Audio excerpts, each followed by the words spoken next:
Hello and welcome back to Game & Chat. Today we are going to be playing Mario Kart 8 for the Nintendo Switch. Isn't that awesome? Yeah, let's go! Let's freaking do this! And it's a... Wow!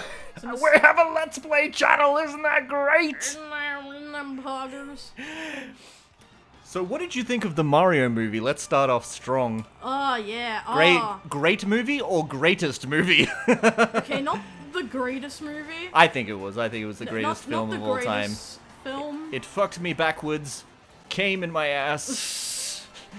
So burn your ass. If someone was in your ass just there, it was my fucking red shell. One of the things that completely threw me off guard is not only did they cover like Mario's origin story, which I thought was illegal, but they actually gave Mario. Oh wait, hang on. Spoilers. Oh right. I should say right out of the gate that there's going to be spoilers for the Mario movie in this. Just heads up to people watching. We are going to be saying spoilers to the Mario movie. Is this 100cc? Yes. Alright, just want to make sure. So, if you don't want to hear spoilers, look away. But if look away. But if you have... Wear a blindfold. You can listen to it, but you can't look. But if you have seen the movie, hello! Let us know if you enjoyed it as well. Or yes, please, all two of you in the comment section down below, please tell us if you enjoyed the Mario Kart movie. Mario Kart movie. Let us know. There was a bit of Mario Let Kart. us know if you enjoyed the Wrecking Crew movie. Let us know if you enjoyed the Mario pissing movie. Oh yeah, Mario took like this big, massive piss, man. I just find the weirdest scene in the whole film is when like Bowser like unsheathed his like massive schlong, and like you heard a massive thud sound as it hit the castle floor, and then you hear a zip come from like Mario's direction, a zipping noise, and then you hear an even louder thud, and then Luigi comes in. Oh yeah. Oh yeah. And let's just say that Bowser was thoroughly defeated. Oh yeah. Oh, there's the blue shell.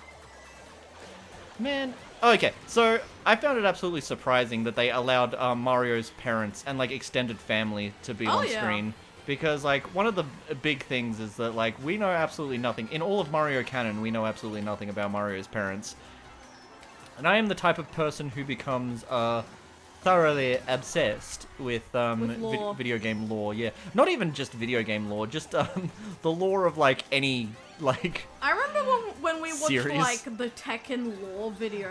We were just fascinated by it. The fact that like Akuma from Street Fighter just pops in there. That is casually nuts. The thing about the Tekken Lore video is that I'm not even like a massive Tekken fan. Like I have never played the games at all. I played Tekken 3 when I was younger, and then I think you showed me Tekken 6, was it? Or Tekken 7. Tekken 7. Was that Tekken 7 when before we started dating? Yeah, that was Tekken 7, and I showed it to at your place. Basically, what happened is I used this like cheap thing. I thought like, yeah, obviously Dewey is like really good at this game, so there's no way he could possibly like be like defeated by such a cheap move. What I did is I just hit the down button and just repeatedly kick over and over. Such a bullshit move. And he couldn't get out of it for some reason. I'm like, there's gotta be a way out of that. That's the interesting thing about fighting games is like there's this idea with fighting games that like a bad fighting game is when someone who is new to the game can just like randomly tap buttons and beat a professional player in the first go. Yeah, what the fuck? I am not a professional player. I play honestly casually, and I like when you get really. I just press random buttons and basically fuck around and find out. Fuck around and find out. Yeah. That's basically how I play fighting games. You know, a fighting game is good when you actually have to legitimately like learn how to be good at the game. Oh yeah. When it comes to certain fighting games, you really have to get good. So especially with Smash Brothers. Yeah, I was about to say when I used to play Smash Brothers, I got like really good. What I thought I was being good. In like Brawl, for example. But then in the later games, they make it so that if you abuse the one move too many times. It not only does it do less damage, but they kind of punish you for it a little bit. So you do have to like vary it up and actually learn how the game is made.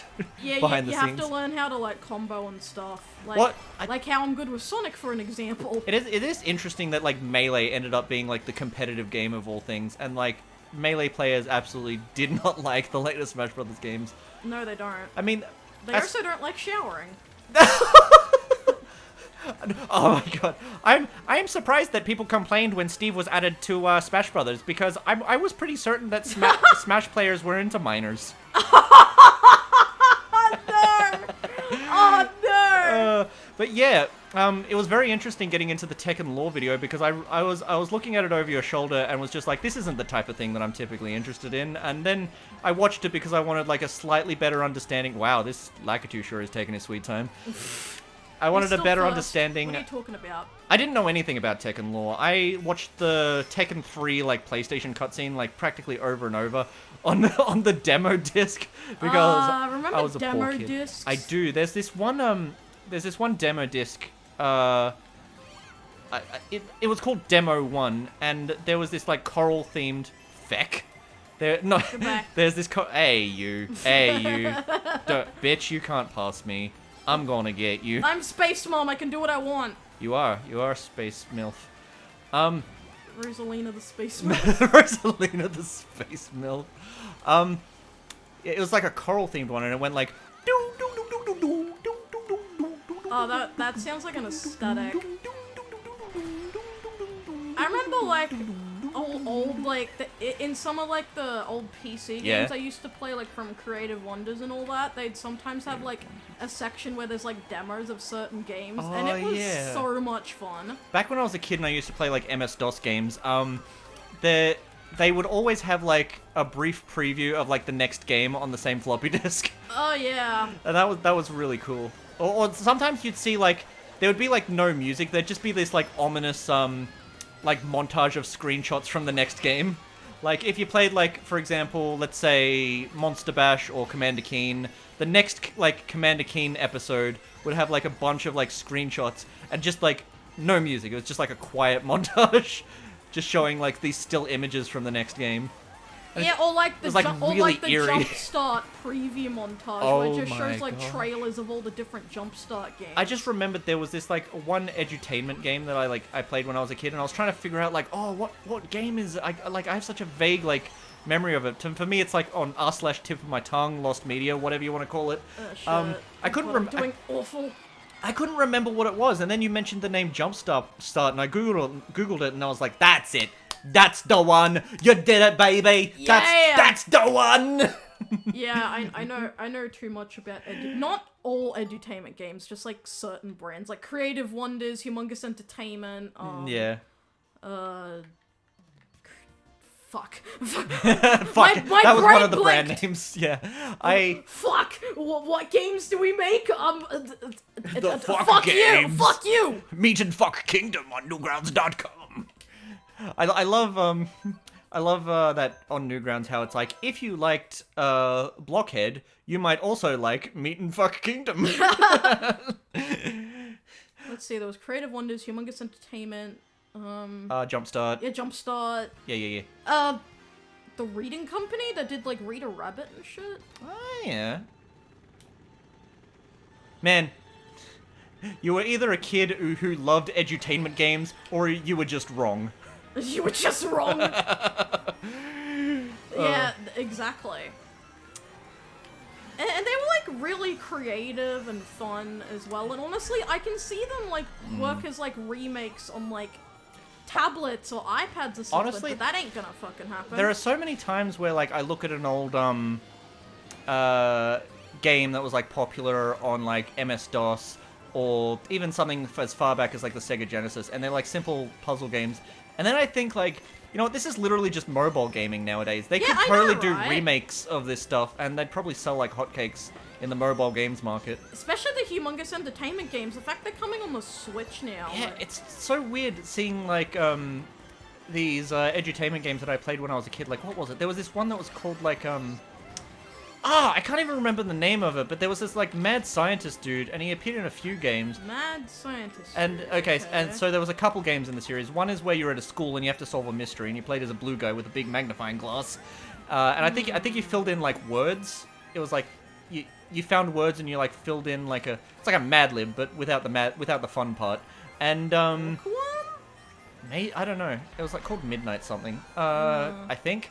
And then there was this other game that was like a diving game where you played as like a scuba diver, and every time it was like the same 3 or 4 levels over and over again. You were like a treasure hunter or something, but when you got to the very end of the game, it would start the game over again, but it added, each time you beat the game, it added a little bit to a rainbow. Right? Like, the more treasure you got, the more it would add to a rainbow at the end. And I always wondered, like, what does the full rainbow look like? And I'm like, eventually I looked it up on, like, YouTube years later, and I'm like, fuck yeah, I finally got to see the full rainbow. That's like a bit of my childhood that's got some closure now. It gives, like, a lot of closure when you, like, see stuff on YouTube. For me, but although what's better for me is, when...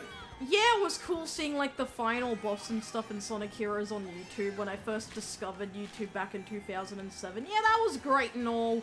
But, when I got better at figuring out, like, emulation and using a Dolphin emulator on, like, GameCube and stuff and just getting, like, an 100... we don't use emulators. We only ever support the official release. Don't sue us, Nintendo.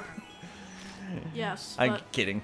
But yeah, for Witchcraft... I found a save data of Sonic Heroes and used it to play like the last story of Sonic Heroes, and it was satisfying. Yeah. The final boss in Sonic Heroes is pretty damn cool. Oh, like it's terrifying. Yeah. I just realized you have like an auto thingy on your car. You might need to fix that. Oh, really? Do I? That might explain why I'm doing so well. I just noticed I wasn't falling off the edge, and it just... Yeah. It's accessibility for kids. It really is. Disabled people. Yes. And me, who is both of those things. Yep. You're a kid at heart and disabled. Yes. That's fair. That's valid, I am too. What I was thinking... Is this kind of like cheating, almost? I got the power glove. It's so bad. It's not cheating, it just helps for certain people. It's like... Absolutely valid. It's like a kid, using like a four-wheeler bike before going on the two wheels. You're just using the four wheels before going on the two wheels. I was thinking, what is your earliest YouTube memory? Earliest YouTube memory? Yeah. Like when I first discovered YouTube? Yeah. Like what would you say your earliest like YouTube memories are? I feel like it'd be like those Sonic Sprite animations that used to...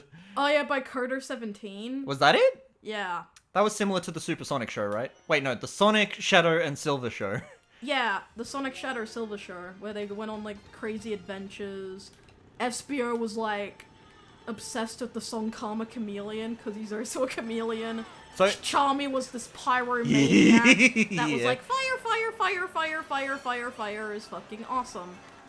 I absolutely love doing, like, YouTube deep dives, and I type in, like, before... And Silver going, ow, ow, ow, ow, how did I not see that coming? And everyone tried to do, like, similar videos. Yeah. Yeah, that's the There's a whole, like, fandom and community of, like, Sonic Spriters. I love it so much. Some they don't do them anymore, they do, like, other things now, but yeah. I loved when you showed me... Obviously, I don't want to mention, like, names for privacy, but yeah. Oh, yeah, of course, naturally. I was thinking... I loved it when you showed me that, like, Mario Sonic, like, really crappy stop motion. Oh, the one by Sonic Toast? Yeah. Are you kidding me? That's, like, one of the best videos I discovered. Honestly, it seems iconic. It was amazing. It is iconic. Okay, so if... Sonic Toast is extremely If you're iconic. ever bored, if your relationship is getting a little bit stale, and you want something, like, fun to do on a date night, here is a suggestion for you. If you if you want something with your mates, and, like, pizza and get high or something. Get high, get drunk. You know, fuck each other. That's basically... Platonic fucking. Yeah, platonic fucking. Let's totally fuck... What? Platonically, Yugi? Jeez! But I do love you. What? As a friend, Yugi! Jeez! Such a pervert. Anyway, so what you do is, either with your partner or your best friend or whatever like that, if you both have YouTube channels that go back, like, as far back as, like, 2006, even if it's like as far back as 2010, whatever, go into your YouTube favorites list, order it as oldest to newest, because you can do that now. Oh yeah. And like just take a fucking nostalgia trip. Oh Figure out like what kind of stuff that like your friends were into when they were younger, what you were into when you were younger. It's so much fun. It's fun. I have a lot of cool stuff in my favorites, although... A lot of AMVs, and so for you it was like Code Geass, Death Note, South Park. AMVs, yeah. AMVs. I think if it was my old account, which I'd be surprised if anyone remembered this. Highly doubt it. Highly doubt it. I'd be surprised if anyone remembered my old username. I'm HyperShadow512. That's a funny name. It was one of my old... Actually, my first YouTube account was HyperShadow678, but I lost access to it. Yeah. So my new one was HyperShadow512. Nice. But unfortunately, it got suspended because YouTube hated that I used copyrighted music. Oh, no. That's always the case, isn't it? Am I allowed to tell the story, About the Tonight Empire Hero channel and how I almost lost access to it, which was my fault, by the way, because I wanted to download like playlist of YouTube videos that had like TV shows on it for me to watch on like my hard drive, so like old cartoons and shit, and I wanted to use like a version of like this YouTube downloader called 4K Video Downloader, and like have like the premium options without spending it, so I tried looking for it on like witchcraft ways on a ship. Personally, I don't blame 4K Downloader. I highly doubt that they were like directly responsible, but it I sounds think it's like because it connected to my Google account. Right, yeah. And like, yeah. What should I go with now? Yeah, what should I go with now? I'll try the Splatoon chick. Remy! Yeah. Alright, I'll be the Splatoon boy then. Oh, okay. Sure, sounds good to me. Hell yeah. And, But yeah, that's kind of... I think what happened was, because of my Google account being connected to the pirated version of 4K Video Downloader, it caused, I think, like, some scammer, trolls, something like that. Hackers, trolls, hackers, spammers. If you know the reference, what the fuck? That and they hacked into my YouTube account, like uploading like random stuff, like how to go on this... yeah, there's been a huge like epidemic of like people's channels getting, especially big YouTubers, their channels get hacked, and then like they set up a live stream that's like how to invest in cryptocurrency, and basically the YouTuber just like tries to email YouTubers like, quickly, my account has been hacked, you need to like do something, and then YouTube like sends an automatic response like, we didn't find any, like, suspicious activity on your account. If you are having trouble logging in, please do these, like, steps. And it's like, are you fucking kidding me? But yeah, what happened... Speak to human! But yeah, what happened to me was I lost access to the account, and they suspended it, thinking I was doing spam. Well, that's the thing, is by that point, we'd already, like, logged back in and hadn't, like... And we managed to remove the original hacker's access and deleted their spam videos. Yeah, I deleted all the spam videos, and yet I still got suspended. Still got suspended despite the fact that we had, like, removed the cause of the suspension, right? Yeah. And I only noticed it because one of my friends brought it up, and it also popped up on, like, a Discord server I'm in with close friends, because we have a bot that says, oh, your friend uploaded this video, and that's how they knew I was hacked. And can I just say that, like, just for context, this isn't like a super like important, like it's not like a professional YouTube channel where like there was like a huge audience or anything like that. This was basically like the equivalent of like your mum starting an Instagram to like store memories of like you know, family photos and stuff like that. This had like nostalgic, sentimental value, right? Yeah. So that's why it was such a big deal to like get the account back. Yeah, because it had like a bunch of shit I was so scared I was gonna lose.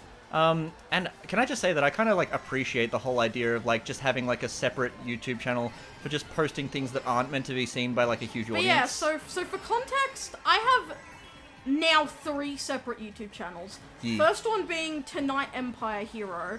Now, I'll quickly explain the context of the name very, very quickly. Okay, yeah, that's fine. The context for the username is a mix of like, this is one I came up with for Tumblr. which is like a mix of like 3 favorite Australian bands of mine back when I was like a teenager, which were Tonight Alive, New Empire, and For Our Hero. So that's where the name came from. And if you guys want to know, Blink-182 was one of my favorite bands when I was in high school, and I also really liked Linkin Park. Carry on. I liked a lot of that stuff too, but I was also trying to be like hipster as fuck at the time. Yeah. Being like, I like all these like unique cool bands, like Hammock. I'm so cool because I listen to post-rock music. Hammock. Although Hammock is a really good band. Why can hipsters never have a good cup of coffee? I'm so postmodern. Anyway. Why can't hipsters never have a good cup of coffee? Because they drink their coffee before it's cool. Wait, damn it! I fucked up the joke. Rip. So my second channel is Nick Koala Kuma, which is, you know, Nicola Koala Bear, or Nicola Koala. Kuma, you know what I mean. Kuma means bear in Japanese.